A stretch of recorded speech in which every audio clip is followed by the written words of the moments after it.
40 minutes crying like a baby. Bikers, joggers, tourists, runners, they went by me. Police officers searching for suicidal people went by me twice. I'm standing at the ledge, leaning over the rail with tears flowing down to the waters. And I thought to myself, absolutely nobody cares. And then the voice in my head said, jump now, and I did. And the millisecond that my hands cleared the rail and my legs flew over it was an instant regret. The depression was wiped from my mind, and all I wanted to do was live, and I thought it's too late. Kevin Hines was 19 when he jumped off the Golden Gate Bridge. He is one of the many incredible people that I've been grateful to meet over the past 3 weeks as I aim to further understand the complexity surrounding suicide. And I know I've made mistakes. I know I've let people down. But what happens when you're given an opportunity to help make a difference in the world? The backlash against the social media star. Very popular guy called Logan Paul is in some hot water. He's a complete and utter insensitive idiot. Taking a break from daily vlogging. Even he says his latest content was his biggest mistake. I want to apologize to the victim and his family. It's time to learn from the past as I get better and grow as a human being. I'm here to have a hard conversation so that those who are suffering can have easier ones. So I've never been so humbled in my life by a single event. Were you kind of shocked by it? I was shocked to discover just how big this is. You've never known anybody that killed themselves? No one. And that was part of the problem. It's just my ignorance on the subject. But in Ohio, where you come from, it's the second leading cause of death.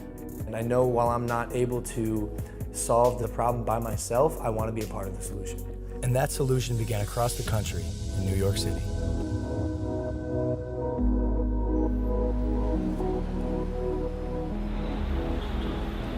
We sat down with Dr. John Draper, director of the National Suicide Prevention Lifeline.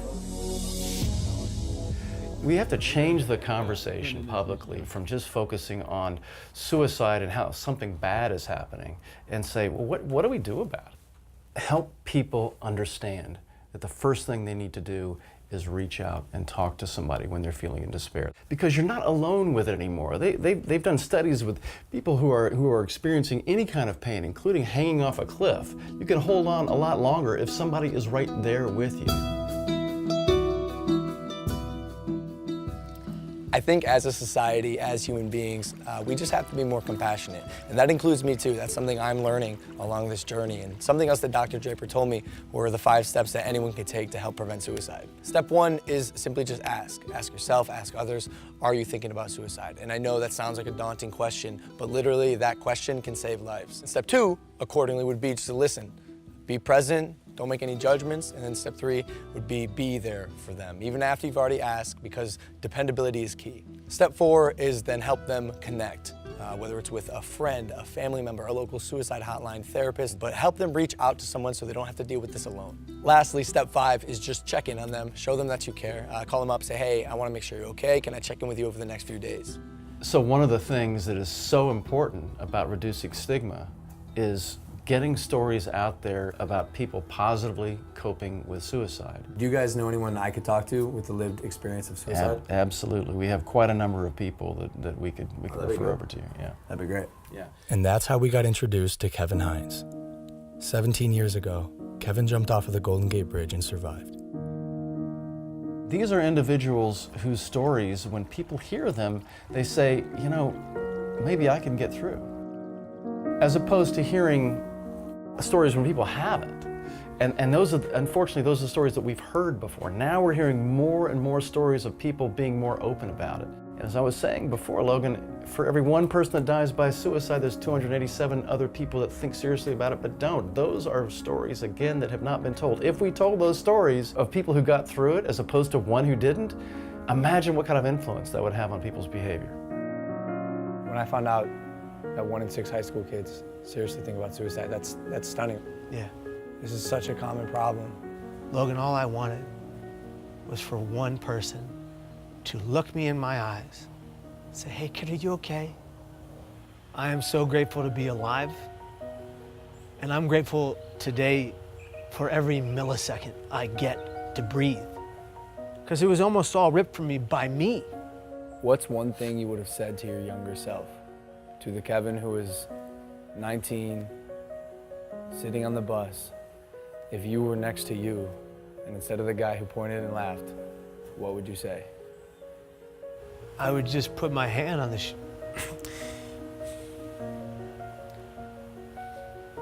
I would just put my hand on my shoulder and I would just say, I'm here for you.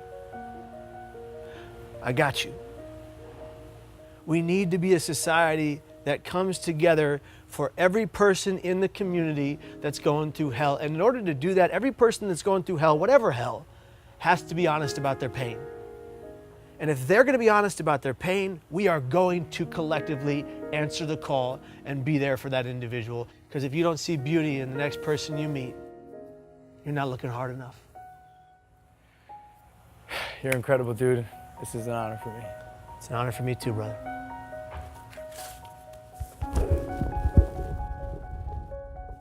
From this point on, I want to make an effort to contribute and immerse myself in the conversation, so I'm pledging to donate $1 million to various suicide prevention organizations, with the first $250,000 going immediately to the National Suicide Prevention Lifeline so they can increase their capacity to help those in need. For anyone watching, I want you to know you are not alone, and most of the time, crisis passes. So if you or anyone you know feels alone or trapped, I encourage anyone to call or even text the suicide or crisis hotline. Both of those numbers are below, and although this is a tough conversation, it's important because things can and will get better. It's time to start a new chapter in my life as I continue to educate both myself and others on suicide. I'm humbled and thankful to say, this is just the beginning.